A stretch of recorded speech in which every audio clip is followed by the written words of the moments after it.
À Chavannes-sur-l'Étang, petite commune de 550 habitants, il était temps d'agrandir l'école. La quarantaine de petits dans les 2 classes de maternelle sont à l'étroit.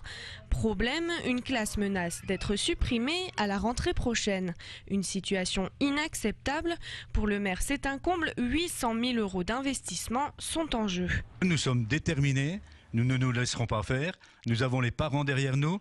Nous avons même les enseignants, qui d'ailleurs manifeste jeudi en faisant grève. Donc pour nous, il est impossible de rester sur cette situation.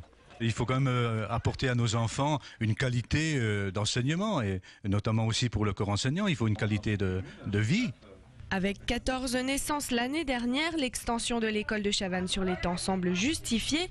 Les parents sont en colère et dénoncent les sections surchargées. Les élèves qui suivront bien, suivront bien, et on aura un peu plus de mal à accompagner les enfants qui sont un peu plus en difficulté, qui ont un peu plus de mal et qu'on est obligé d'accompagner en étant plus auprès d'eux. On s'étonne que les enfants arrivés au collège ne savent plus lire ni compter. Mais c'est en primaire, on met déjà des classes surchargées, donc voilà. En tant que maman, moi je me dis, je ne veux pas retirer mon fils de l'école de Chavannes, puisque il n'y a aucune raison que je cède à la pression du ministre de l'Éducation nationale ou des recteurs ou autres. Donc mon fils restera à Chavannes.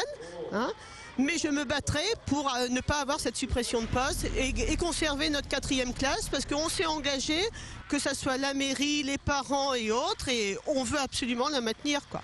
Dans le secondaire, c'est la même rengaine. Philippe Berthomé, professeur de 6e et soucieux de l'avenir de ses élèves, il craint l'échec scolaire qui toucherait 20% des jeunes en France.